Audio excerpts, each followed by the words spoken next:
Hey, Willie, come here. Listen to this. Turn it up.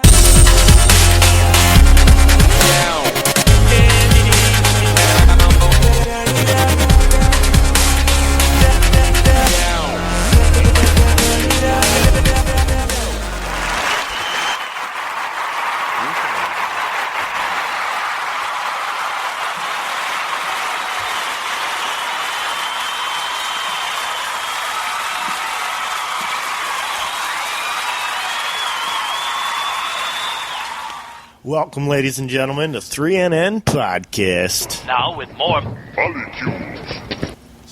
I'm Nick Tesla. I'm Brian McFadden. And we're here to crack your mind open like an egg on a Saturday morning, bringing it back old school style here. Today's going to be a doozy of a show. Yeah, what are those things in the sky? They kind of look like clouds, but they kind of don't. I believe you're talking about contrails, Brian? No, contrails evaporate pretty quick. I've seen those before. But I don't know. Do contrails evaporate? It almost pretty seems quick? like they have some extra chemicals in them that seem to linger. I honestly, I don't know, Brian. I guess I should play devil's advocate a little bit today and learn something and not just assume that because I like to think that my brain is scientific, that I know all about everything that goes on, and some stuff is just absolute nonsense. I do know about cloud seeding in Vietnam. I've heard about cloud seeding in Vietnam. Yes, we'll get into that at some point today. So if anybody was wondering, we're actually going to be touching on chemtrails today and wondering what we're alluding to. It's pretty obvious, but if you've been living under a rock for the past 3 decades, then maybe you don't know what we're talking about. We're talking about chemtrails, and it's these trails that supposedly are not just the normal condensation created from a jet engine in the sky, flying through the sky, but is actually something being sprayed. What is that something? Or added to the jet fuel. Okay, or added to the jet fuel. Because it seems to come out of their engines in some cases, but this is kind of for more advanced chemtrails in a later episode probably, but what I've learned is there are actually 8 primary types of chemtrails, and overall about 20 to 25 types. Now, I guess my question, I'm playing devil's advocate from the other side, I guess, today. I guess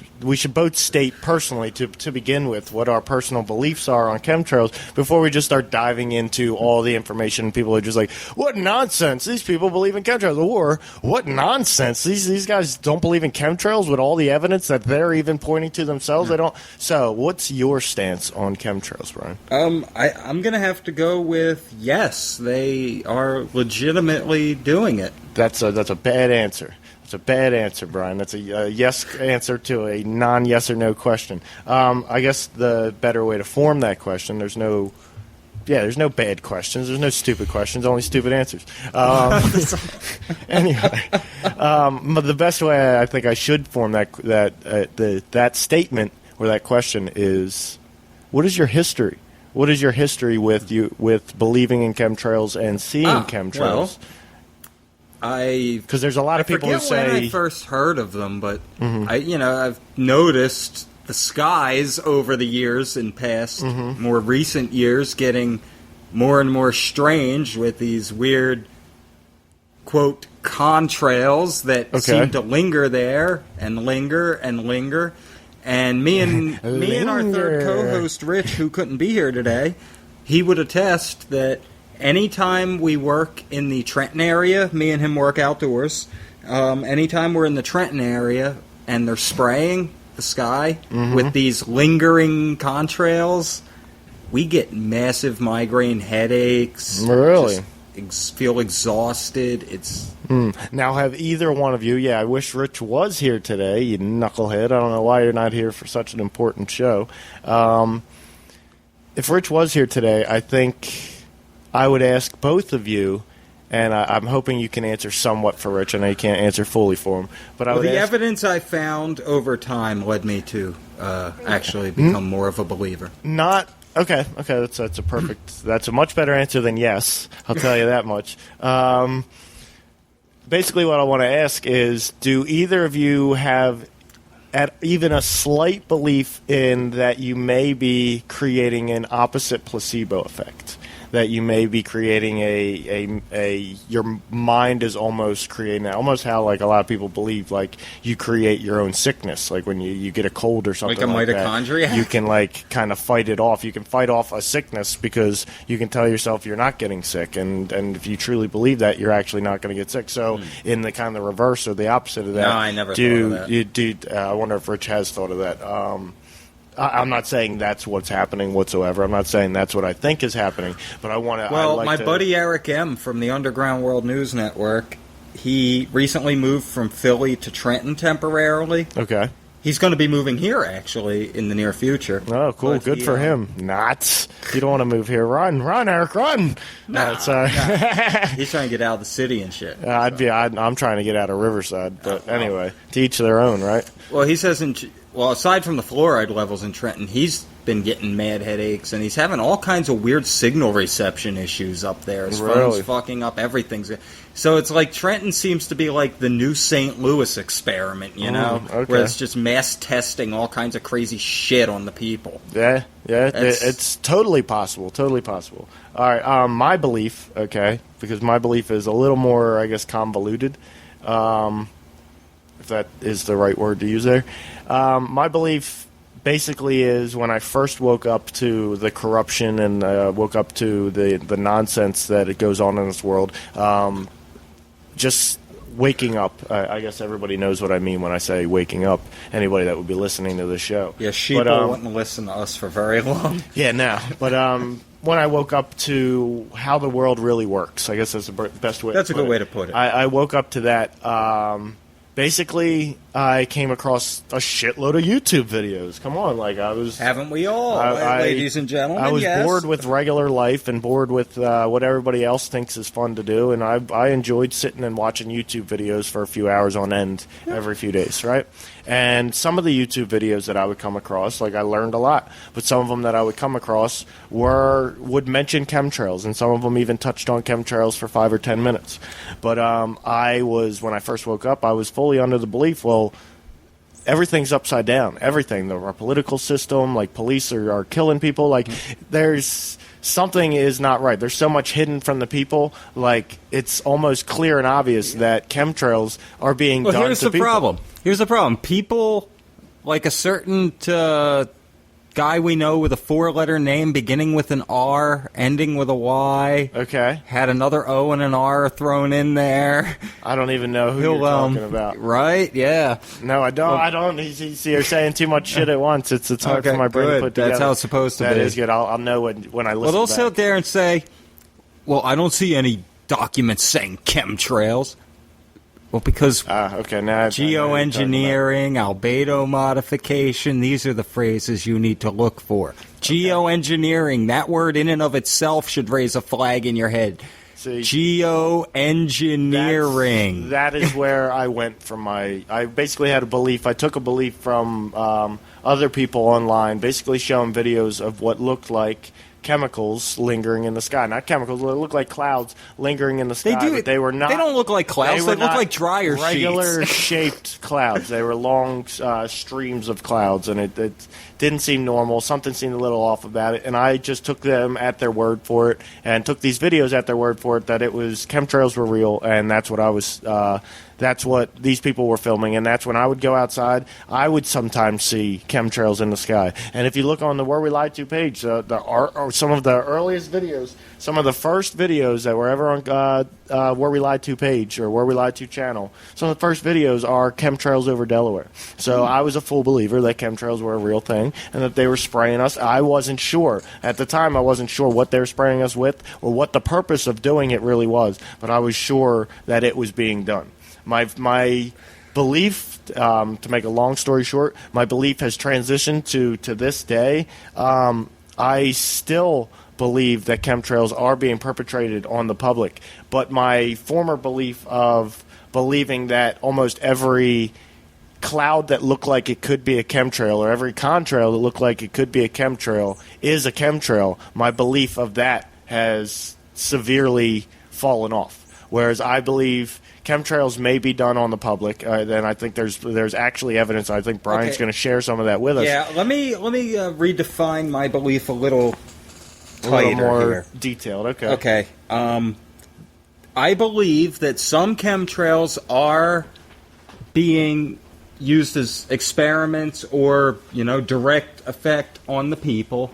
But I think other may be for more weather modification and climate control. Okay, that's where it gets into the different types of chemtrails. The in-between of what I used to believe in and what I believe in now definitely included my belief that chemtrails were real, but it was actually some are not. Good, some are bad. It was not chemicals being dropped good. on us. None of them are good. They're all bad, but some are worse than others. Yeah, see, that's where my belief went, was that chemicals were not being dropped on us, and there was actually there was certain chemicals that were being dropped into the sky for a radar manipulation purposes for people that actually bet on the weather, for extremely rich people that bet on the weather. Okay, and that's where my belief really went to, and my belief of that is still there, and I believe that probably happens on some sort of level. Okay, but I don't believe the most of the chemtrailing that is actually being done, I don't believe is for weather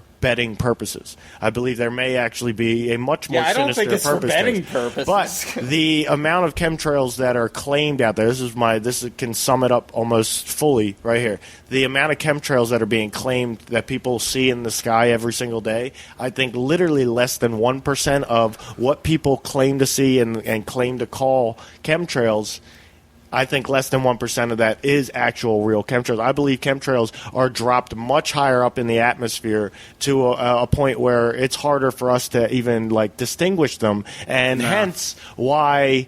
Who cares if people talk about chemtrails, even if you're really doing it, because people are actually pointing out regular airplane contrails, and they're making themselves look stupid to people that regular think that that's all there is. Dissipate much but faster. How don't linger and spread? How do we know that? I don't want to say that they don't linger and spread because of testimonies of airline pilots. I believe that they do linger. I've heard testimonials of many other people from the other side who try and say that they don't exist whatsoever, saying that they do, that contrails can linger in the sky depending on the atmospheric conditions, and atmospheric conditions change and change from one place to another and are different all over the planet.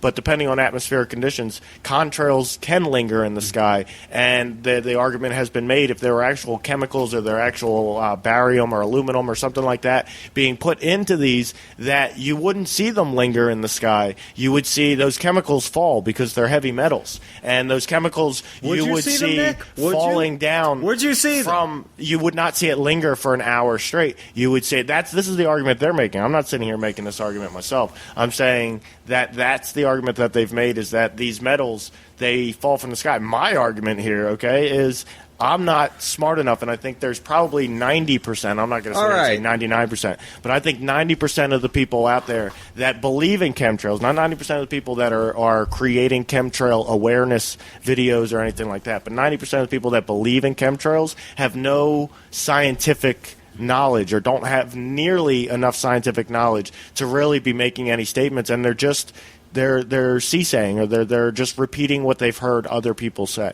And that's not true scientific knowledge, when there are other scientific people who do have true scientific knowledge that are disputing that. You know what I'm saying? But those people are also disputing the facts of there's documents that prove that the government has done this.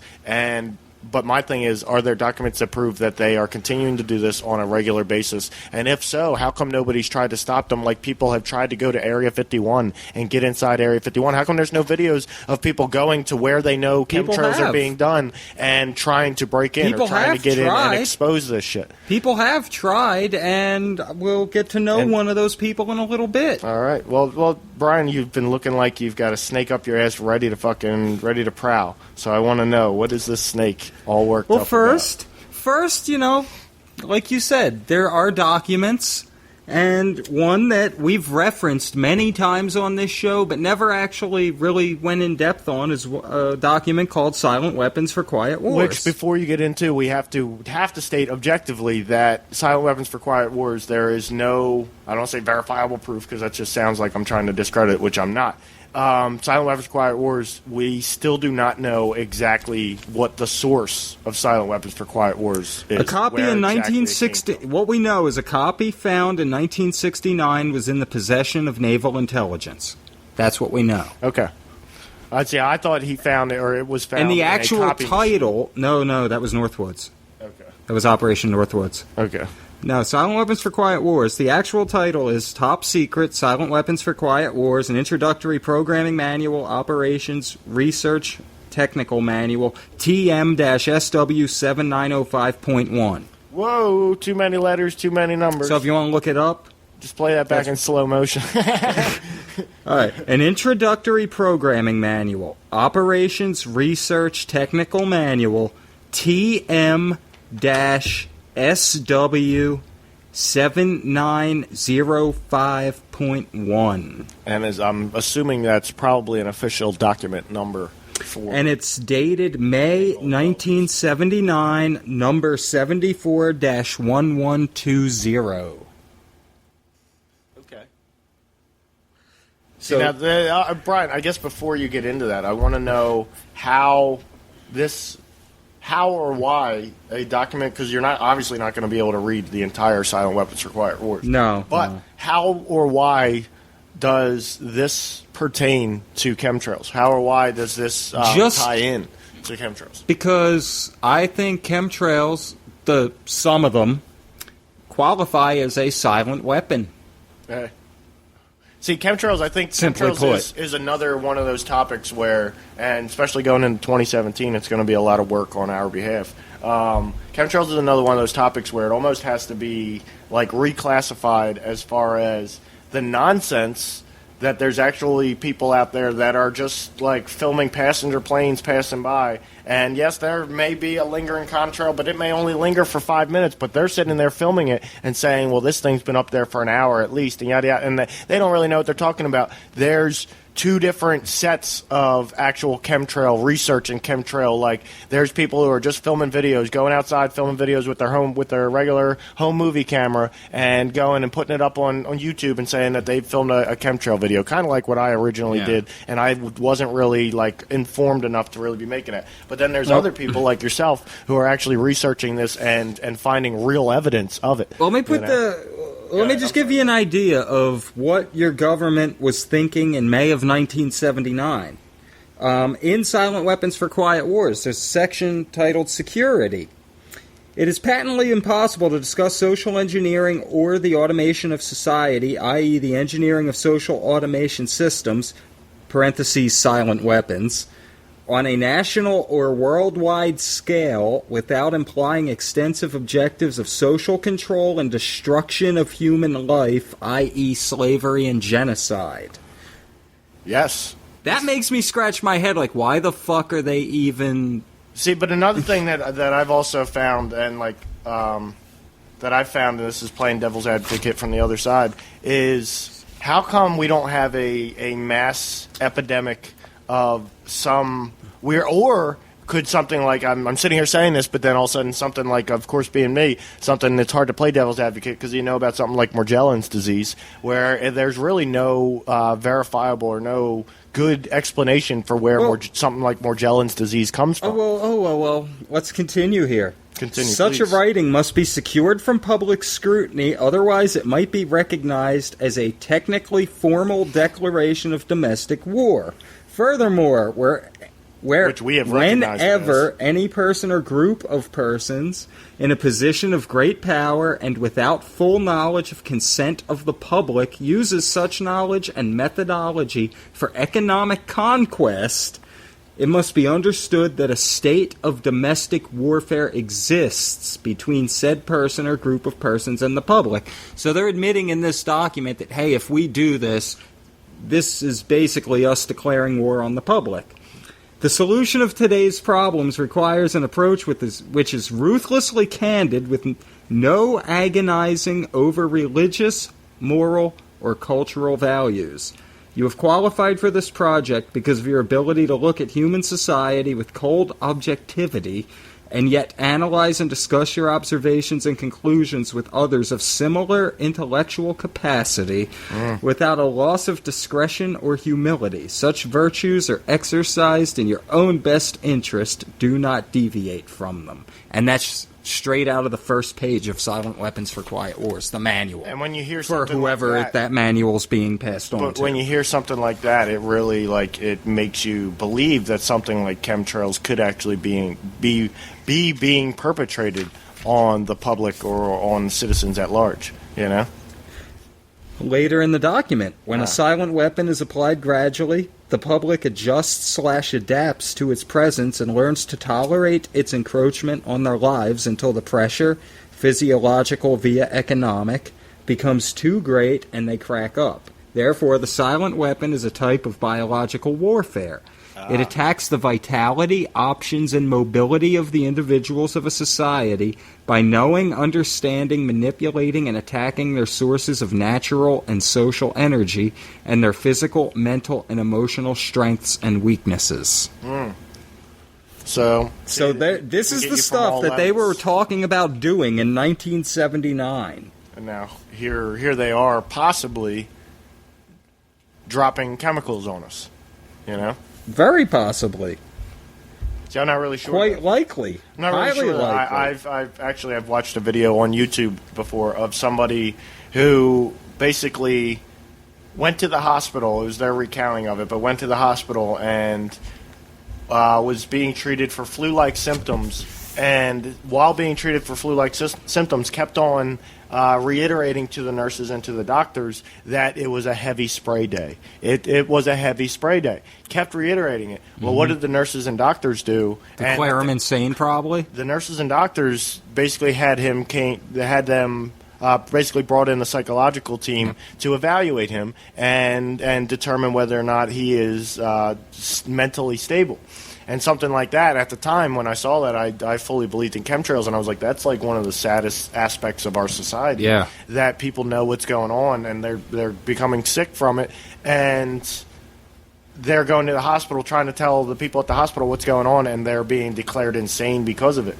And it really made me start to think about that conspiracy and a lot of other conspiracies and how our society views them. And what I learned from that basically is even if something is real, I learned that from that and a personal experience that I had with somebody in my family, right?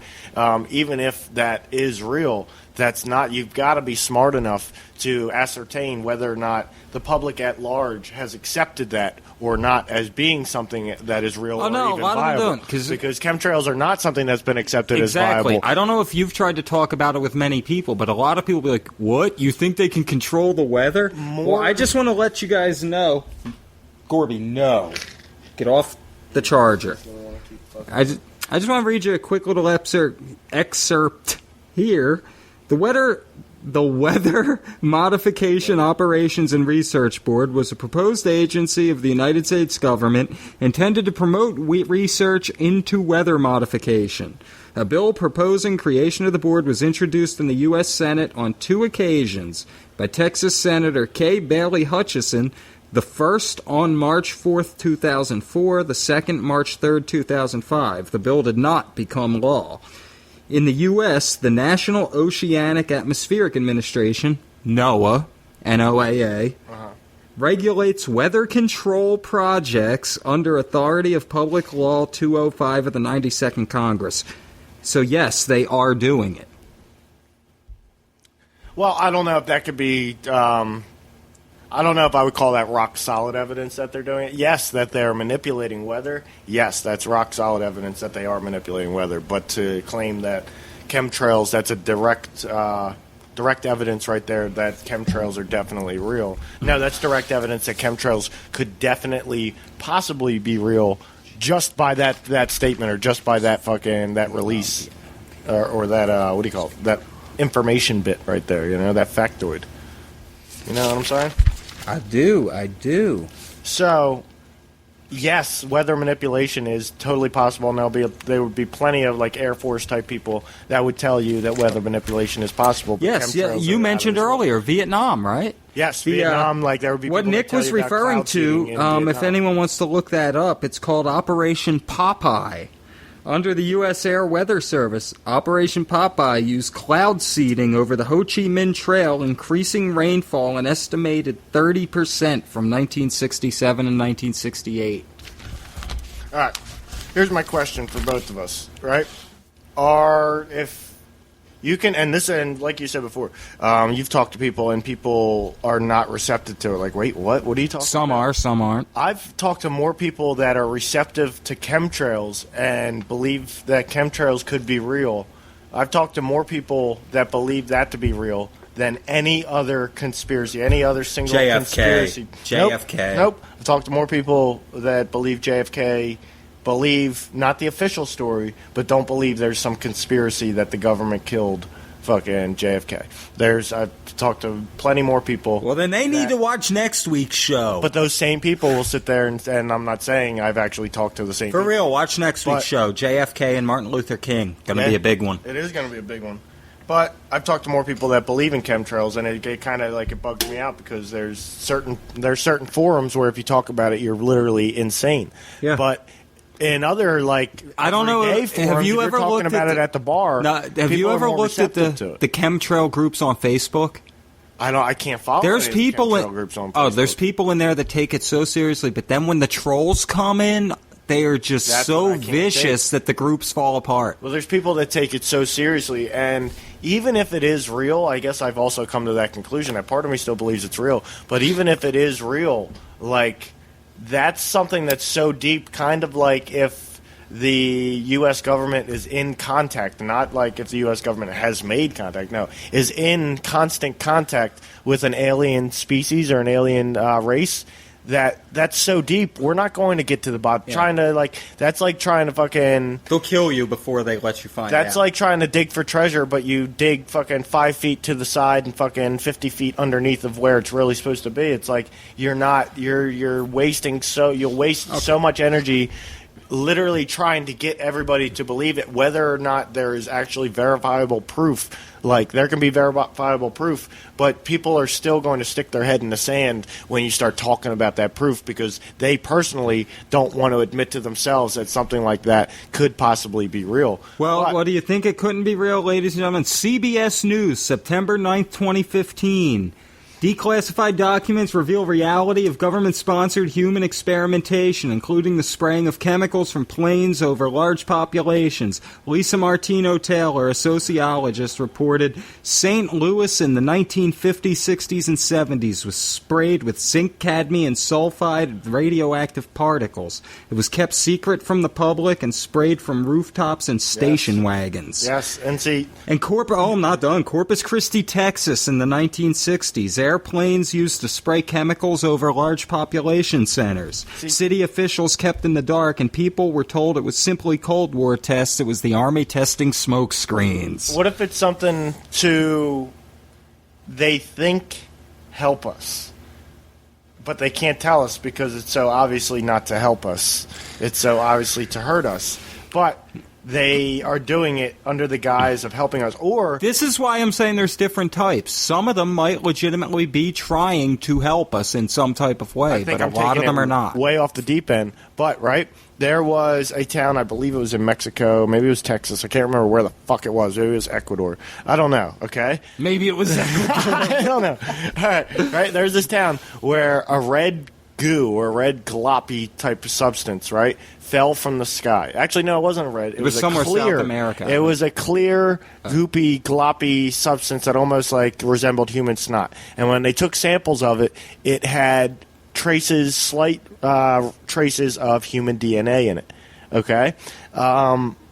I always thought that was like literally an alien attack on a small portion of a human population to see if that attack, which has killed so many other alien civilizations in the past, would affect humans who have a beast-ass immune system, right? Yeah. And it didn't. It did kill a couple people, and it got a lot of people sick. Anybody who came into contact with it and touched it, it got them sick. But it didn't kill that many people. It only killed a couple people, I'm pretty sure, right?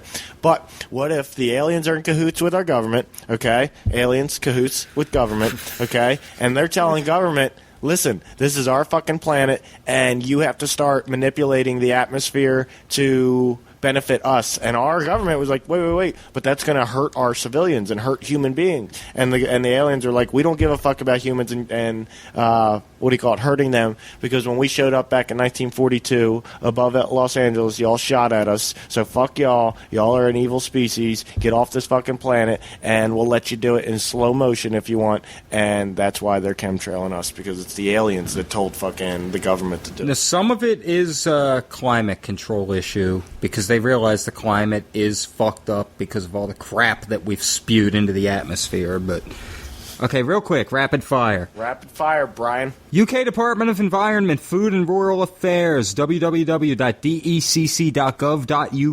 geoengineering options for mitigating climate change, April 2009, states the use of an aerosol spraying program using airborne submicroscopic particles such as sulfates, metals, dielectrics, resonance scatterers, or dust, or added to aviation jet fuel.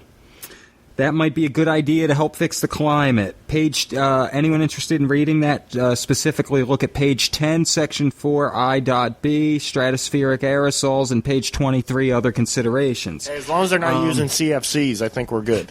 Okay, no, we're not good. 1990s Persian Gulf War. Okay, there's another example here. U.S. planes sprayed enemy skies with metals and sulfides, which were heated by the High Active Auroral Research Project in Gakona, Alaska, preventing the accumulation of water vapor, preventing clouds and rainfall over target locations. And didn't we spray Agent Orange in Vietnam as well? Yes, we did. Airily, yeah. And now we have it buried in many sites all throughout America that are unmarked and uninformed to the public, but that's an episode in and of itself. Yeah, I don't know. Which we should touch on that sometime. I don't know, and I guess also, because there's so much information about it, and it's kind of well known, I guess if it is real, it's very well known, could something like this get somebody shot for knowing too much about it? Nah. Yeah, but who would be perpetrating this? Wouldn't it be high-level military? And if it's high-level military and they don't want people to really know about this, wouldn't people end up shot? Or if people end up shot, then it gives it some credibility as being fucking real. So you can't kill anybody. You know what? Here's another one for you from the 70s, actually, May 1978. Is Rory, if you're listening and you want to try to debunk me here, this is from the 95th Congress, second session, Weather Modification, Programs, Problems, Policy, and Potential, May 1978, prepared at the request of the Honorable Howard W. Cannon, Chairman, Committee on Commerce, Science, Transportation, United States Senate, May 1978. Maybe that's why Howard Hughes went crazy, because they were like, yo, Howard Hughes, we're really trying to use the Air Force to fucking poison the public. And he's like, wait, what? It's the way of the future. It's the way of the future. It's the way of the future. Well, in that document it says, the federal government has been involved for over 80 years in a number of aspects of weather modification. Mind you, this is 1978. They've been involved for 80 years. Since 1947, weather modification bills pertaining to research support, operations, policy studies, regulations, liabilities, activity reporting, establishment of panels and committees, and international concerns have been introduced into Congress. So basically, they've been doing this since the 1920s, is what it comes down to. But to what extent, you know? And I guess I've thought about this myself, is like, I think about, well, how come you don't see a lot of people affected? If they're dropping chemicals on all us, how come you don't see a lot of people affected? Well, you do see people affected by such things like cancer, by such things like obesity, and you say, "Oh, obesity." You don't see people affected, do you? People eating. I'm glad you asked that question. You don't see people affected. Well, that's why I was mentioning more. This is from the same Senate document of May of 1978. Okay. In a recent article contributed by the Tri-State Natural Weather Association. to a national shills. Tri-State Natural Weather Association is our tri-state area, by the way, the Pennsylvania, Jersey, Delaware tri-state area. The following evils supposedly brought on by weather modification were cataloged. Mind you, this is a Senate document.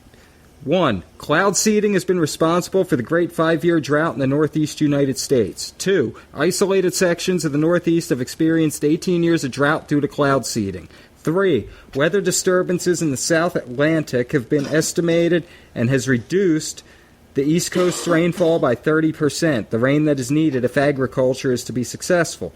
4. The average dairy farmer on the East Coast living in an area of cloud seeding has averaged a net financial loss because of cloud seeding. And this is 1978? Yes. Okay. 5. Crop production losses in Franklin County, Pennsylvania alone have amounted to over $50 million. 6. When effects of seeding wear off, cloudbursts occur, causing floods, destroying crops, buildings, and drowning people, as well as isolated sections of the Northeast have experienced 18 years of drought due to cloud seeding. See, and this list goes on and on and on.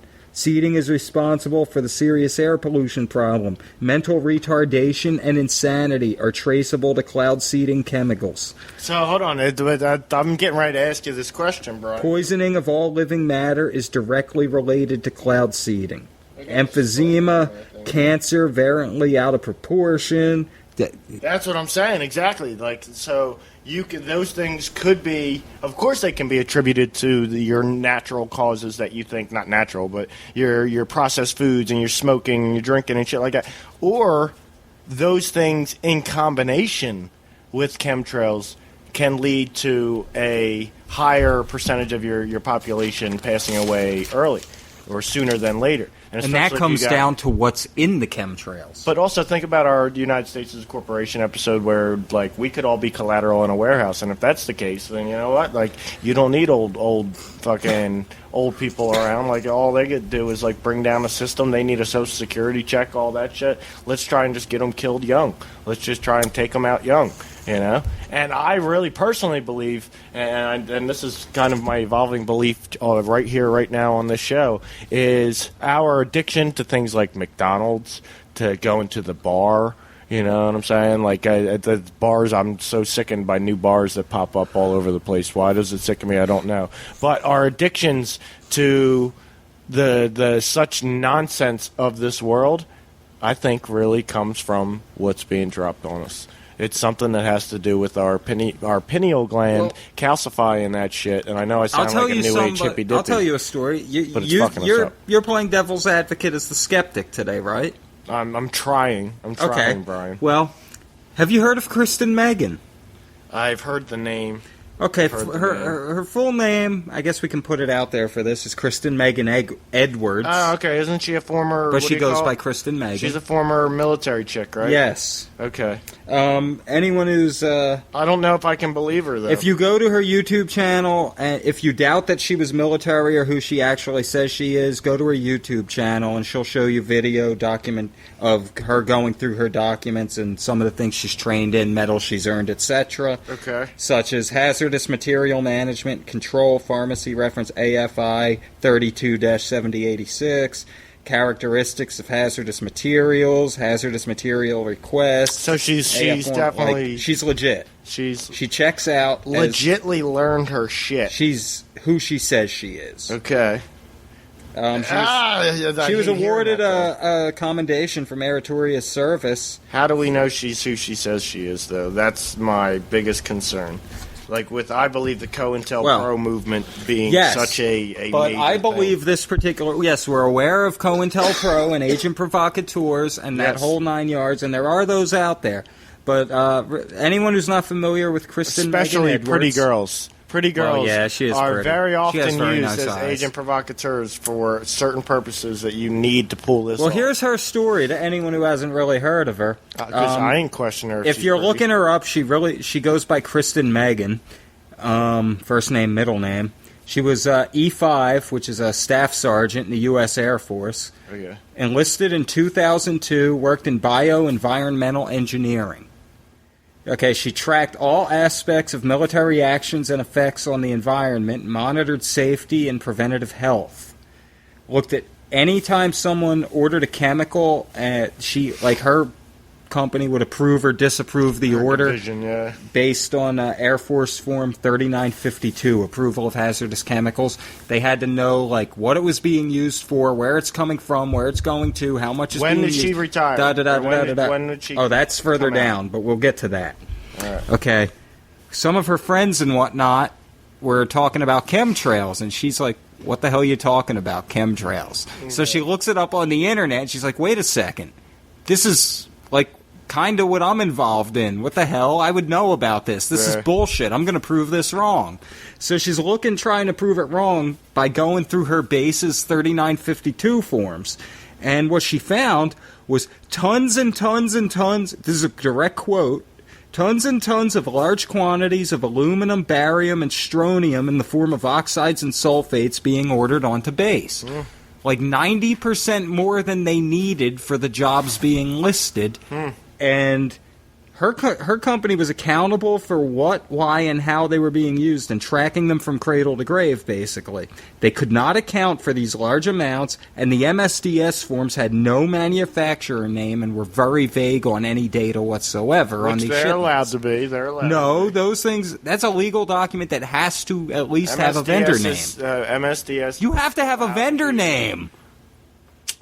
I'm not so sure that we'd have to look into that. I'm actually studying MSDSs because it all just globally transitioned and changed, and I work in a warehouse, and I'm required to fucking know this shit now. Well, this is in 2002. Okay, so in 2002, yeah, but that's what I'm saying is I had to study and that's what sucks is now there's rigid shit that has to be stuck by on SDSs. They're now called SDSs. Per her responsibilities, though. Per her responsibilities. Being in the military, I'm sure it was a little bit different. Oh, yeah. So well, they still got to follow that. There still has to be... That's what I'm saying. Well, that's her division's job, is to track that shit. Yeah. They're like the DEP of the fucking Air Force. Yeah. So... per her responsibilities, she asked, what is this being used for? Where is it going? She got no answer, no response, so she didn't approve the transaction. Then she got heat from above. What, are you behind on your 3952s? Why didn't you get these things approved? So she asked some more questions, and rather than answer her questions, they transferred her to the only other facility in the Air Force that does the same thing, Warner Robins, Georgia. Okay. And she found the same exact inconsistencies happening at Robins Air Force Base. So, on her own time, she took samples with a high-volume air sampler and soil samples, found high levels of aluminum, barium, and sulfates. Okay. She questioned her new commander the same way, I'm not getting any information on what this is being used for, where it's coming from. How can I approve this? And he threatened to send her for a 120-day mental evaluation. Yep, see, yep. Then October 27th, 2010, she was due to re-enlist for a fifth, another 5-year term. And instead she said, fuck that, and became an activist, public speaker, and she's now on a watch list. Okay. So that's honestly, we got to wrap it up, right? It's we're hitting the mark here. But, honestly, I think that's the chick we need to talk to. I'm hoping by the time we do Chemtrails 2, which I'm hoping within the next probably month or so we can do it, I'd like to get her on. I'd like to find a way that we can maybe have her be a Skype-in guest or a Hangouts guest and talk to her, because she's probably, at this moment, the most credible person that you could talk to about the reality of chemtrails, and not just Jimbo out in his backyard with his camera like, look at these fucking chemtrails. Well, in the meantime, if anyone's interested, just go on YouTube and search Kristen Meghan. Yeah. KristenMeghan. Yep. There's a 20-minute video of her giving a speech at a We Are Change event. I'm going to check her out too. I saw a couple of the videos that said that's what do you call it? That had her name attached to it, that were about chemtrails, because I did do a little bit of research for this show. But I skipped past those videos because when I see a pretty girl talking about some shit, it changes. It makes me a little more biased towards what they're talking about or against what they're talking about. I felt that the first time I watched it, I'm like, wow, they she's come across. cute. And then as I went back and watched it more and more, I listened more and more to what she was saying. I'd much rather have some ugly-ass, fuddy-duddy professor telling me all about what the topic is and what I need to know. But if anyone doubts her, you can go to her YouTube and see her own documents from the military. Or you could go on her Facebook, see in her my in experience, uniform on base. experience trumps knowledge, trumps book knowledge. Okay, so if she has the experience, that's who I want to talk to. I don't want to talk to Professor blah blah blah from fucking Florida State University's environmental program. That's great that you're an established guy, but if there's somebody claiming to have experience and they sound like they know what they're talking about, when this runs out, can we do a 10 to 15 minute rapid fire to wrap it up? I just got another little bit here that we can just rapid fire through to wrap it up. Just other little things people might be interested in. In no particular order. The Department of Engineering... No, not yet. Okay. It's at 30 seconds or so. Oh, so wow. We'll let that finish out, and then we'll start another one real quick. My girlfriend's calling me, so it's kind of perfect timing. Good timing. Yeah. It's Kristen Megan, ladies and gentlemen. Hey, what's up? No, just kidding.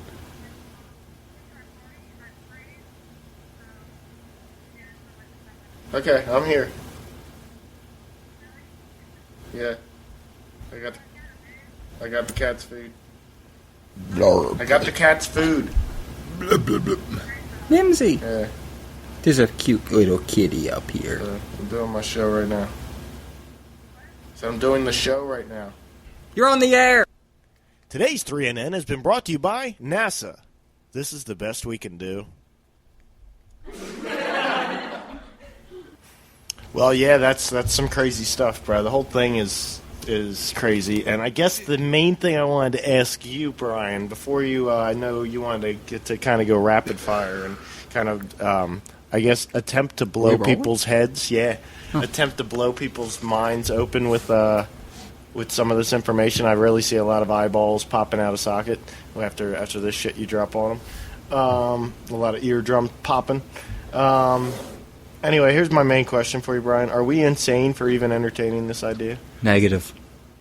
Are you sure? Absolutely negative. Because you're insane if you think that all this could just be a dream. Oh, shit. Nowadays, you're insane if you question 9/11's official story or question the JFK murder. You're insane nowadays if you call Bruce Jenner Bruce Jenner.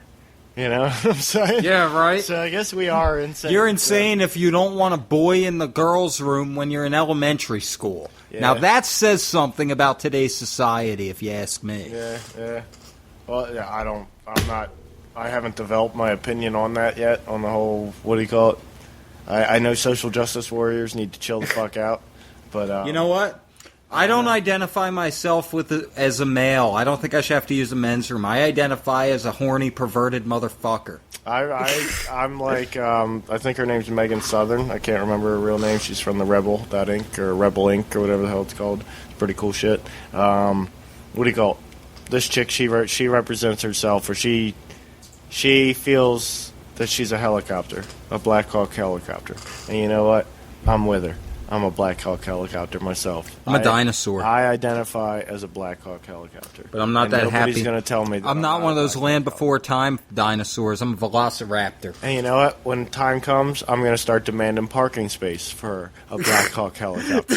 Okay? You want a helipad? You can't try and identify me as being the human-looking type Black Hawk helicopter and say, well, I'm just a human-type Black Hawk helicopter, and I don't need the big, real Black Hawk helicopter parking spot. Okay, because that's what I identify as that big Black Hawk helicopter. So don't try and tell me that I'm a human-shaped Black Hawk helicopter. Okay, maybe I'm not so proud of my human flaws. Okay, maybe I'm not so proud of whatever parts of me came out not looking like a Black Hawk helicopter. But you know what? I'm a fucking Black Hawk. Well, you know what? I identify as an AR-15, and according to the state of New Jersey, I'm illegal. Yeah. See? So I'm a badass. How can you be illegal, Brian? Tell me that. How can you be? I'm just illegal, dude. It's sad. They oppressing my people. They're taking this shit too far. Okay, they're taking this shit too. Speaking of too far, the Department of Engineering is currently seeking a budget to conduct studies on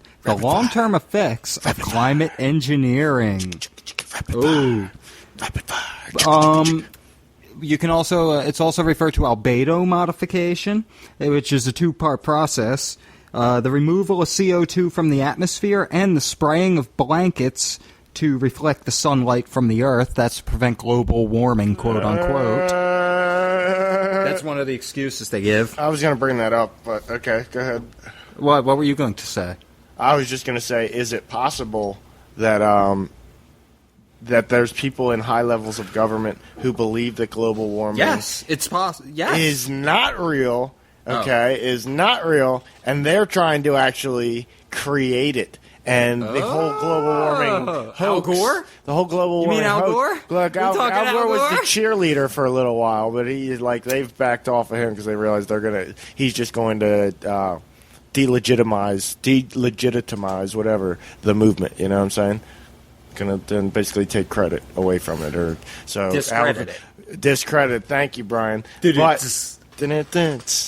But that's what I think is that there's people who believe it's not real, and in order to create this carbon tax society, that they need to create some sort of global warming or create evidence. They don't need to create global warming. They need to create false evidence, okay? Or false evidence appearing real. Which they've been doing. The penguin. The penguin is drowning. The penguin can't swim. Or the polar bear, whatever, they can both fucking swim.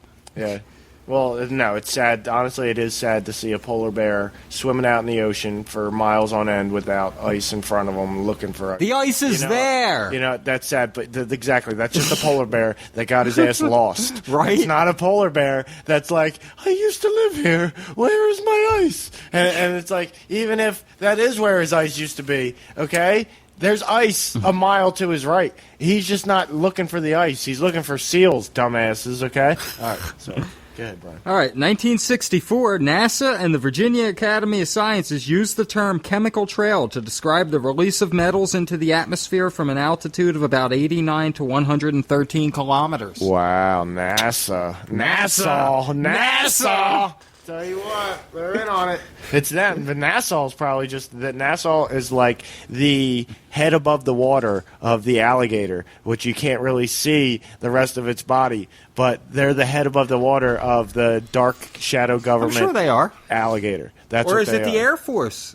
Or are they intertwined? Ladies and gentlemen, I think this alligator NASA is owned by the U.S. Air Force. The alligator flipped upside down, and you're seeing the chin. That's true, by the way. Look it up. The chin of the alligator is sticking out, and that's NASA. And then it's the tip of its dick is sticking out, and that's the Air Force? The Air Force. It's this alligator that's floating upside down. That's exactly what it is. Okay. I can't tell how big it is. The 'cause it's got a following... tiny little dick. Our Air Force speaking of NASA, who we can trust ultimately because NASA would never lie about anything ever, the above was recorded when a concerned citizen called NASA regarding not chemtrails, but lithium getting sprayed into the air from rocket engines during shuttle lifts. I think that's what I was alluding to earlier, Brian. How it's kind of making us she called to ask this question about lithium, and a man by the name of Douglas E. Rowland from the NASA Goddard Space Flight Center. He's a heliophysicist in 2013 when this call took place. Talk about a job. And if you want to email him, it's douglas.e.rowland@nasa.gov. I wouldn't mind being a heliophysicist. That sounds Right? like an amazing job. It's probably good pay, too. Probably drives a Mercedes. Get some benefits. Nice house, his wife Mercedes. Gives him head every night. Fucking awesome. Well, here's some quotes from Mr. Rowland during this phone call about lithium from rocket engines, not chemtrails. Okay. He's the one who brings up chemtrails here. Okay. He goes, we use different types of chemtrails at night than we do during the day. He says, we've sprayed before. It's not new. The 1950s and 60s and the 90s and 2000s.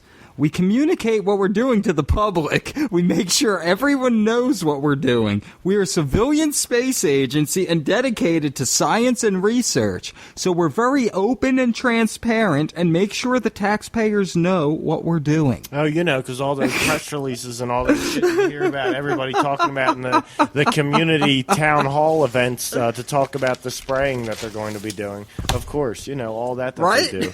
Yeah. When's the last time we had one of those here? Exactly. I can't remember the last person that says, "Oh yeah, did you see that release by NASA saying they're going to be spraying some stuff over us?" Isn't that crazy? It's like they're acting like it's DDT back in the day, where everybody was just kind of like, "Yeah, we know it happens. We're cool with it." No, like that. Yeah, here's my issue. I'm not seeing transparent. We'll tell you what the taxpayers tell you what we're doing.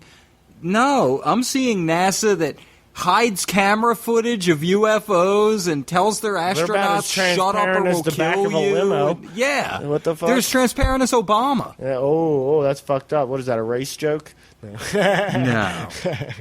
But speaking of the government, speaking of, House Resolution H.R. 2977 mentioned the term chemtrails on page 5, line 15. This is important for Rory. H.R. 2977, page 5, line 15, defines chemtrails as an exotic weapon. Ooh, it is exotic. I'll tell you what, it's exotic. Fall of 1990, the U.S. Department of Defense used the term chemtrails as the title for a manual for future Air Force non-fighter pilots. Wow. Non-fighter pilots. You like how they state that? Yes. I thought that was interesting. Okay, real quick, here's a write-up on weather warfare. The use of established weather modification techniques such as cloud seeding and high-altitude aerosol albedo modification and alteration for military purposes. Okay. Notably, used in Vietnam, we mentioned Operation Popeye. And I should mention it is outlawed. Not weather modification. Weather modification is not weather outlawed. Warfare is weather outlawed warfare. by the Geneva Convention, isn't it? Yes, it is. Yeah, that's what I've been thinking this whole damn show. Well, the Convention on the Prohibition of Military or Any Other Hostile Use of Environmental Modification Techniques, Geneva, 18th of May, 1977, entered into force October 5th, 1978. Prohibits widespread, long-lasting, or severe effects as the means of destruction, damage, or injury. However, it has been argued that this permits local, non-permanent changes. All right, so if all this is a simulation, what the fuck are chemtrails? And who the fuck are these people portraying these shits? Apparently the Air Force and the NASA, I would say. Then what's the purpose? If all this is a simulation, let's just say they know it. They know it's all a simulation. They're catering to it. What is the fucking purpose? Well, the purpose could be possibly derived from the patents. What? The U.S. patents regarding chemtrails, Nick. Tell me you didn't know about these. I think you need to cherry pick a few out of a list or some shit. Yeah, it's a pretty extensive list of about over 300 patents. I've heard such things, Brian. Well, let's just start with number one real quick. Let's see where it all began, if you will. Do it up, my friend. U.S. Patent Number and Trademark Office Reference Number 1338343, April 27th, 1920. Process and apparatus for the production of intense artificial clouds, fogs, or mists. Ooh. I like fog and mist. Well, that was 1920. The next one wasn't until March of 1927, which is number 1619183, the process of producing smoke clouds from moving aircraft. Wow. A month later, 1631753, the electric heater. Did we even have planes back then? We must have if we're dispensing artificial clouds from aircraft. Or are we dispensing them from Zeppelins? That's possible. That's an aircraft. Patent 1892132, December 27th, 1932, atomizing attachment for airplane engine exhausts tells me that's a plane, not a Zeppelin. This is weird, man. This is where people who like to say that there's chemtrails don't have any of this kind of shit ready at hand. May 1st, 1934, patent 1957075 was filed for airplane spray equipment. Well, that could be almost anything, dude. What you have to remember with some of these patents, I'm not saying all of them, because I'm sure some of them are actually for nefarious purposes or have ended up being used for nefarious purposes. But with a lot of these, you also have to remember that, crop dusting. Crop dusting has always been a thing. Very crop true. Dusting, and if crop dusting didn't exist, all of those patents would be like, what the fuck are they like? You spray stuff from a plane, but crop dusting is spraying stuff from a plane. Well, and let's also, jump you have to jump think about forward. putting out fires from forest fires from planes. True. Let's jump forward a quarter century then. Jump forward for me, bro. April 24th, 1951. Patent 2550324. Process for controlling weather. Whoa, see, now that's one you're not June gonna explain 15th, 1952. Material disseminating apparatus for airplanes. Well, see, that's another one where I would almost say... October 14, 1952. When did Vietnam begin? The 60s, my friend. 60s? Okay, I this is believe. pre-Vietnam. Metal chloride screening smoke mixture. That, I'm not sure what it is, but it makes me scratch my head. See, but also back then they were... Pre-Vietnam. Stuff. October 25th, 55. Method and apparatus for detecting minute crystal-forming particles suspended in... minute There you go. crystal-forming particles suspended in a gaseous atmosphere. That's 2721495. Now, that patent right there could be used to kind of, I don't say discredit, but definitely could be used as an argument against, well, if there was chemicals in there, you'd see them falling, or they wouldn't be able to just linger. Well, that right there shows that... Well, this is the more time to 1950s. make them linger, even back in the 50s, and this is 70 years later, you know? Or at least close to it, 65 years later, right? I mean, maybe what I'm talking about? you have to figure the shit they're doing today isn't like the 50s. Here's a good one for you. The 60s was Vietnam, right? Here you go. February 25th, 1969. Patent 9507. It's just called Rainmaker. Rainmaker. Huh? Rainmaker. Ain't that a good one? And I know Rainmaker was definitely used, unless that's cloud seeding. No, because April 29th, 1969, Well, you know they made 3441214 was method and apparatus for seeding clouds. Yeah, they made it rain in Vietnam for like 40 days straight. July 40 days, 40 22nd, nights. 69, method of producing precipitation from the atmosphere. Yeah. Artificial ion cloud, method of cloud seeding, system and method for irradiation of planet surface areas. 1971, June 28th, freezing nucleation. And it just gets worse and worse. Let's jump forward, to at least the 90s. Or Yeah, I want to see something. Let's see what we're recent. at nowadays. Okay, let's go around 9/11 time. Here we go. August 28th of 2001. Method and apparatus for measuring particle size distribution. See, what you also have to realize, Brian, is with a lot of these patents, when it's patented does not mean that's when it's beginning to be used. When it's It was patented, probably being used before then. It may have been being used before then, and it also may not have been put into use for another 5 to 10 years after that. Just because they applied for the How about patent does method not and mean they have to apparatus use for it. modifying supercooled clouds? Yeah. Here's a good one for you. Right after 9/11, November 13th, 2001, 6315213. Method of modifying weather. Yep. And see, I worked with I have a friend who went into the Air Force after high school, and when he came back, he mentioned something about the Air Force's ability. Did he mention July 2nd, modify the 2002? Patent for propellant-based aerosol generation devices and method of use? No, he didn't mention any patents specifically, but he did mention that it was possible, and that stuck with me. Like, what do you mean it's possible? How is that even possible? It's not, and it's like out of the realm of possible for most people.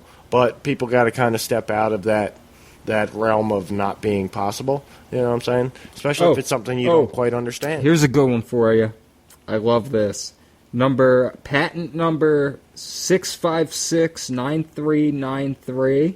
That's a lot of 6s and 9s in there, huh? Yes, And it 3s is. and divine numbers. Yes, and it is, Herman. if you're into Number 3.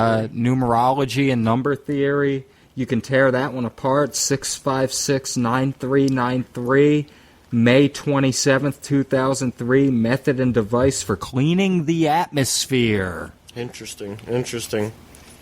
And it's funny because they're cleaning the atmosphere. It's probably not even cleaning the atmosphere. It's probably mucking up the atmosphere even more. Do we want to get into the 8 primary chemtrail types? No, I don't want to get into that because we're over our limit here, our 1 hour listenability limit, as we like to call it. But I think that's been a great show. That's definitely not the final word on chemtrails for us, so don't be like, oh, you didn't even come to a real conclusion. No, we were just giving you information. Yes, much like our U.S. as a Corporation series, this is going to be a multi-part series taking place throughout the year. Just like I mentioned earlier, this is one of those kind of conspiracies where you can't just dismiss it because it sounds crazy.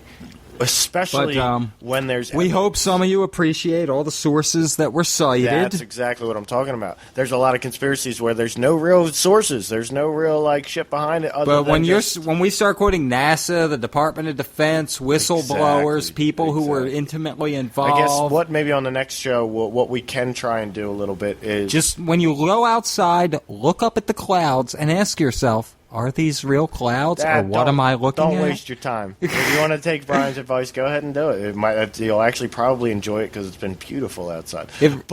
Beautiful, it's fucking hot as hell. Don't waste your time going out and looking for clouds that you can point up and say, holy shit, that's a fucking chemtrail. Because holy shit, they're right. You'll end up wasting so much time of your life. If you want to decide whether or not they're real or not, don't look at any cloud and say, that's a chemtrail, they're real. Do some You'll research, know them when you see them. Like my man Brian here has done. Hopefully with what we've told you, you'll know them when you see them. You can listen to this They look episode. like a jet contrail that does not dissipate but spreads out like a... You can listen to this episode. Like a dryer sheet. And have Google up on your laptop while listening to this episode and Google the shit we're talking about. And your mind, if you're a non-believer in chemtrails, that's nonsense, that's craziness, just Google some of these facts Brian just dropped on your skull. Okay? Google some of that and you will more than likely be changing your chemtrail tune.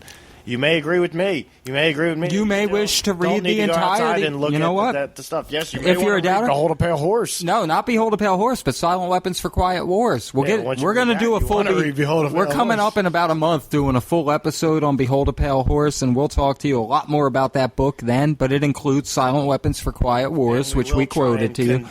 You can find Silent Weapons for Quiet Wars, which is only about 28 pages, something like that. Yeah, it's 28. It's about 28, 30 pages, 32 pages tops. Yeah, you can find it online. It's not classified. It's public source. Yep. Smedley Butler is a his credentials are numerous. He speaks for him. What are you talking about? I thought you were talking about Silent Weapons for Quiet Wars. Silent Weapons. No, Smedley Butler is War is a Racket. War is a Racket. I'm getting them twined up. 12-page book there. That's a 12-page book there. There you go. Read them both at the same time, and that'll tell you all you need to know about the world. I've had War is a Racket and Silent Weapons for Quiet Wars. And read it on their lunch break and give it back to me and be like, "Whoa, that's crazy. That's awesome." And it's like, "Oh, that was only 12 pages." And stuff. You know what? That's a good question. I wonder who wrote Silent Weapons for Quiet Wars originally. I don't know. That's what I was trying to allude to earlier. Is we don't know exactly who the author is. We don't know exactly where its original source came from. Yeah, it could have been found in Naval Intelligence's possession in 1969. I think it said, but who originally put that together? You know what I'm saying? Real quick, it reminds me of almost like we're already over, so we might as well take a quick second. The copy in Behold a Pale Horse was furnished by a Mr. Tom Young, a warrior in the cause of freedom. I don't know. It's easy to be fooled. I'm looking. Author's note: I've read top secret documents which explain that Silent Weapons for Quiet Wars is a doctrine adopted by the policy committee of the Bilderberg Group during its first known meeting in 1954. Copy found in 1969 was in possession of Naval Intelligence. Following document dated May 1979 was found on July 7th, 86 in an IBM copier that had been purchased at a surplus sale. I told you, yeah, see? So who really knows exactly where it came from? But it's an amazing read. If you are an electrician or you're somebody who works on circuit boards, you're somebody who repairs motherboards or does any kind of electronics repair to people's devices. See what's on those devices. No, not see what's on those devices.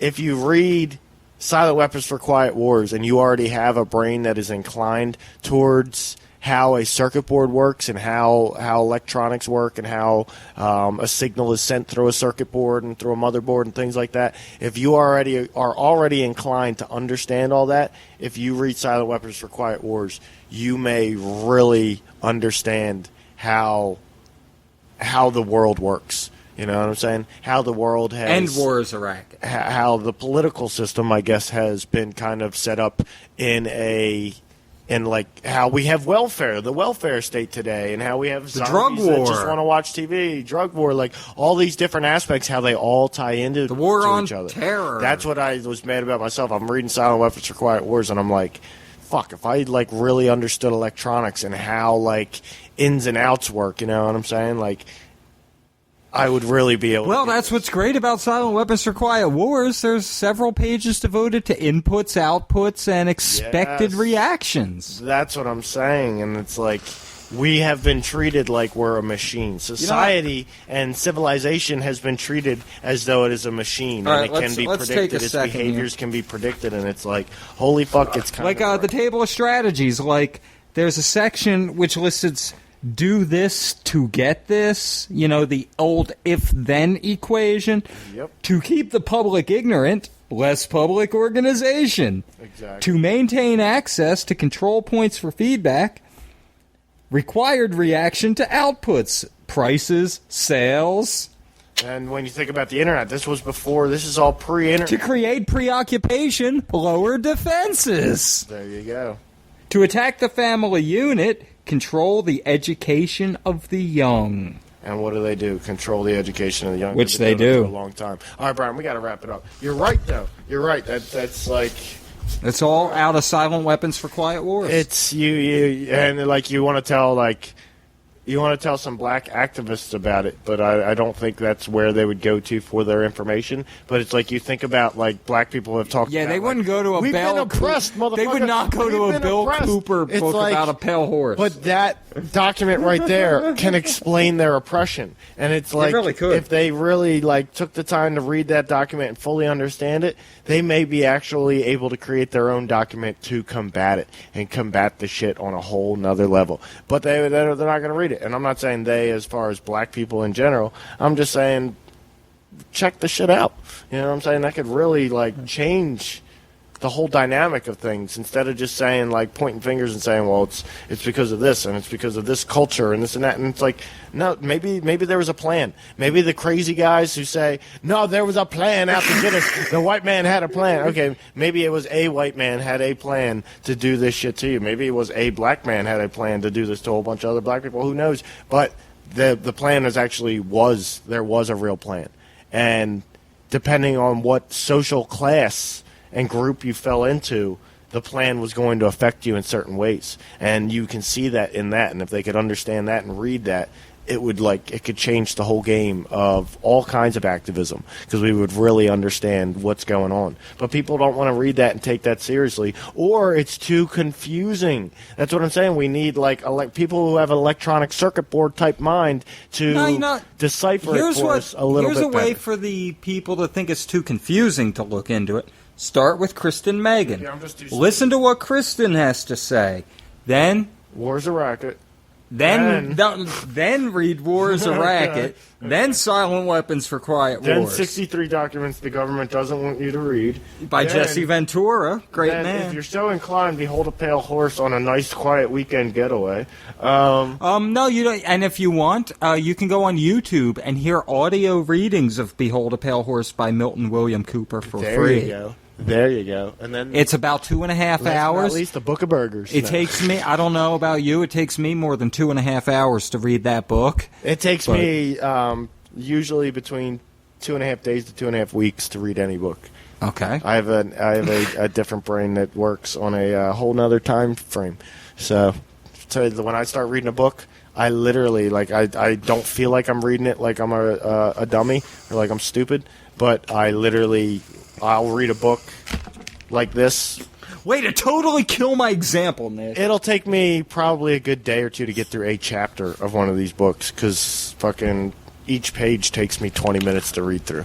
Well, my work schedule, I don't get a lot of time. Like the other night, I read the introduction. Wow. Yeah, well, yeah.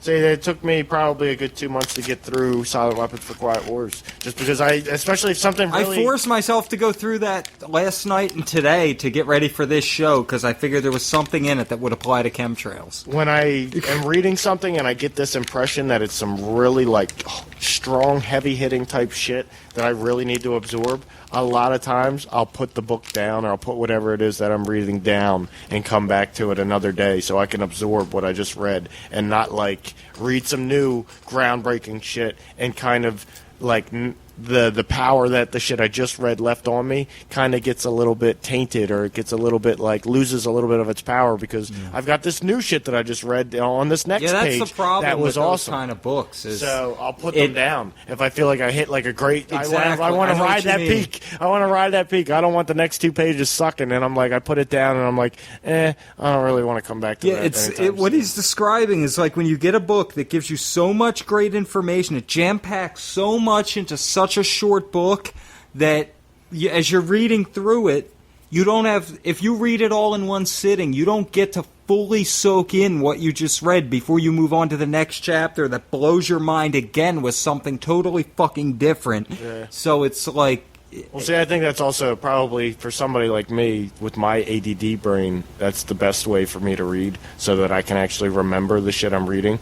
Because usually my short-term memory is shot.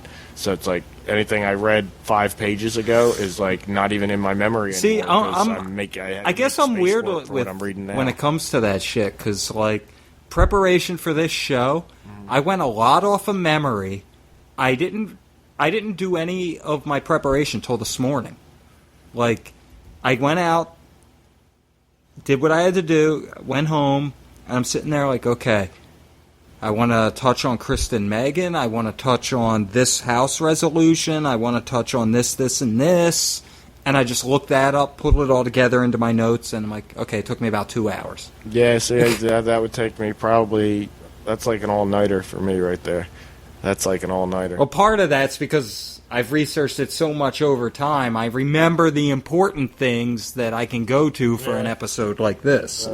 Also, speaking of things that we definitely want to remember to touch on, and Kristen Megan? I'm sad it's the end of the show that I'm touching on this, but it's definitely something. Love you if you're listening. I want anybody out there listening to this to... Pretty eyes. I'm not saying I 110% agree, but I'm probably about 98% there with Joe Rogan on his stance on chemtrails.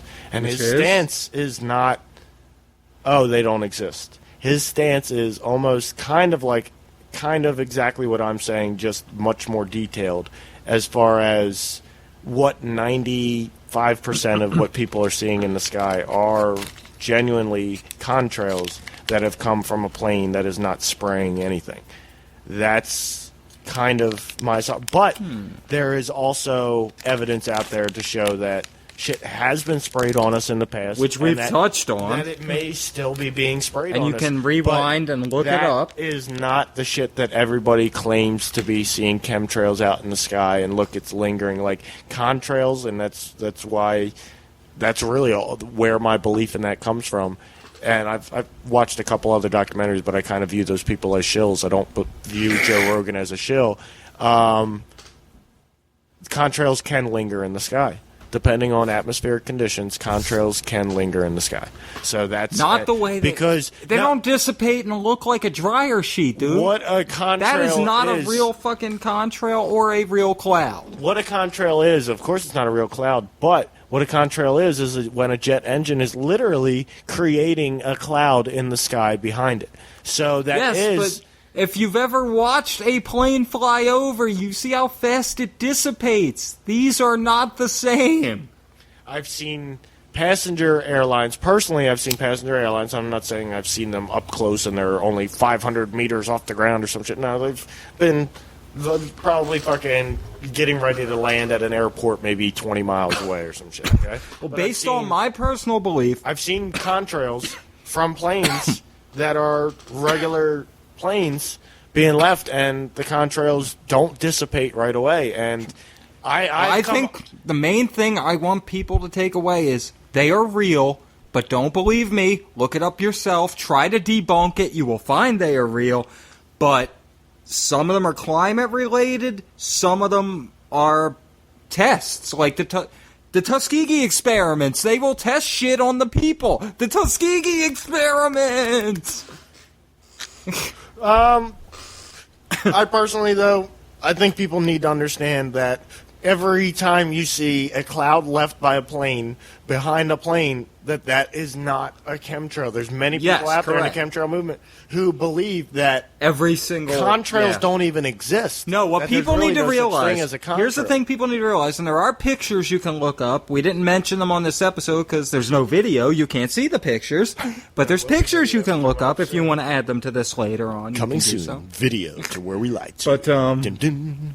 If you look up pictures inside the planes, you can see the chemtrail spray planes, the ones where it's not added to the fuel, but where it's a specific chem plane. It's a tank in the plane. The whole plane is filled with tanks. There's no room for passengers. So if every single plane was spraying chemtrails, there would not be any way for people to travel. So that right there tells you those people are taking it too far. Well, that's also what I'm saying is you can look at See, there's me taking the other perspective. They have Rory. They have plane radar online that you can look at all the planes that are all the commercial flights that are flying in the United States at one time, and you can zoom into certain locales and like you can zoom into the Northeast and shit like that, right?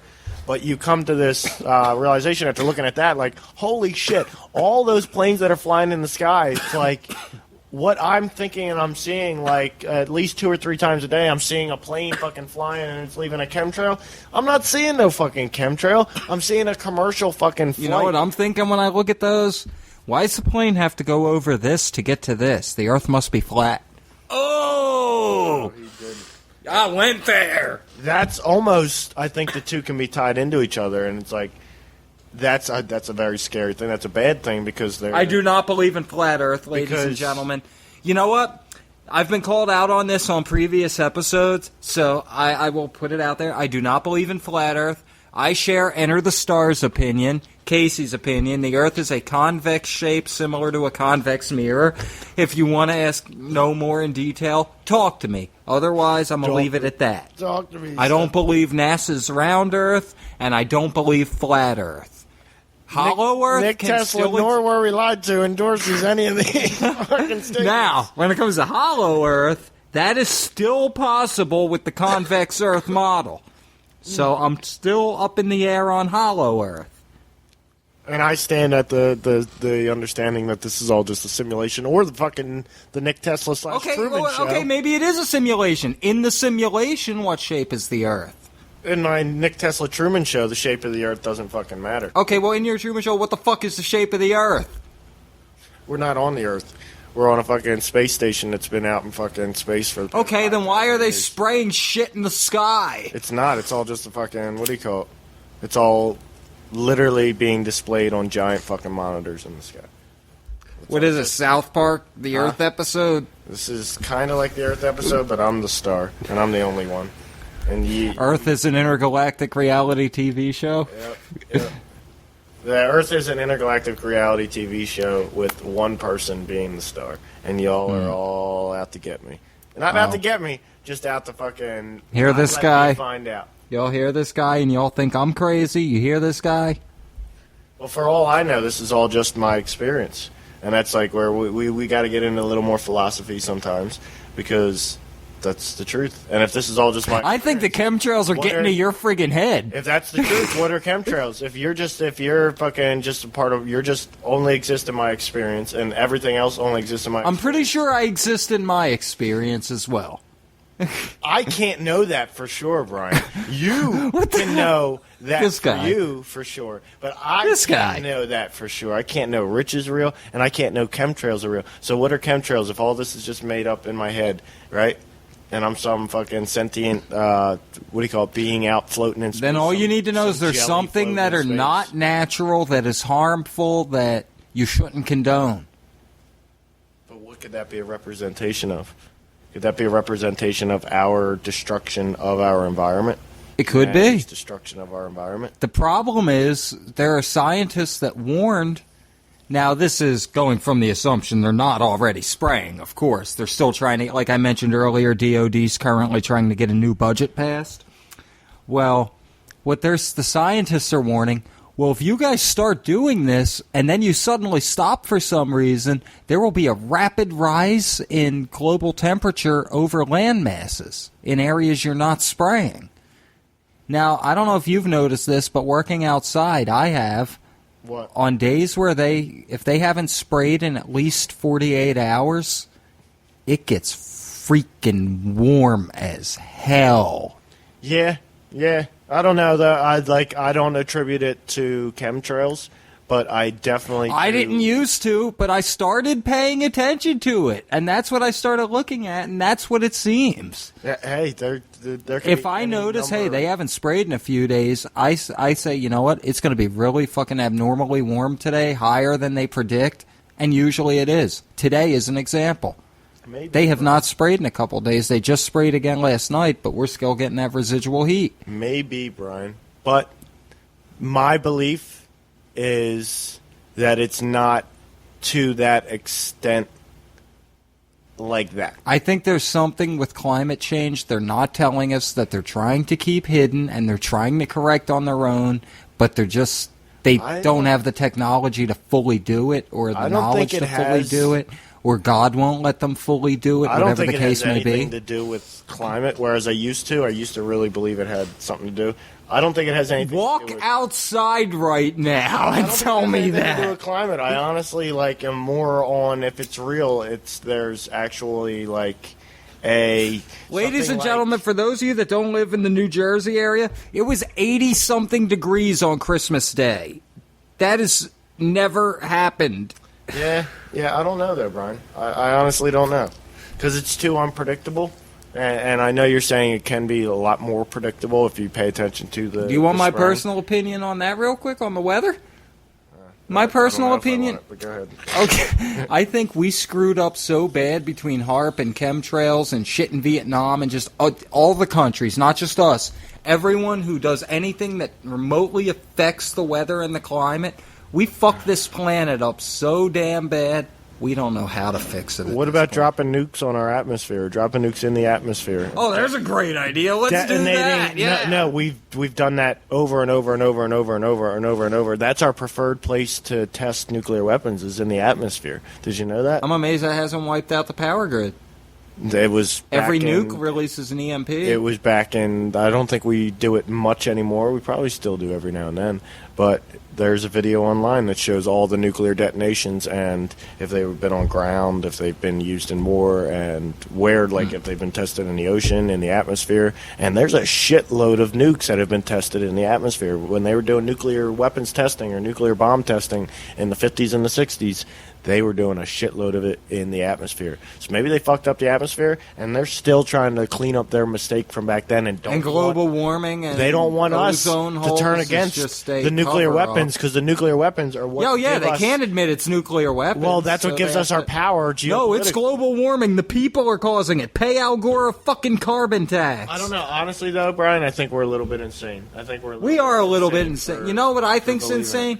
The person sitting at home watching Fox News saying, everything is awesome, everything is awesome, the government will take care of me. Everything is awesome, everything is cool if you're part of a group, or something like that. Yeah, the group that watches Fox and friggin' thinks the government's there to take care of them, and everything's going to be cool. You're in for a rude friggin' awakening. I love it.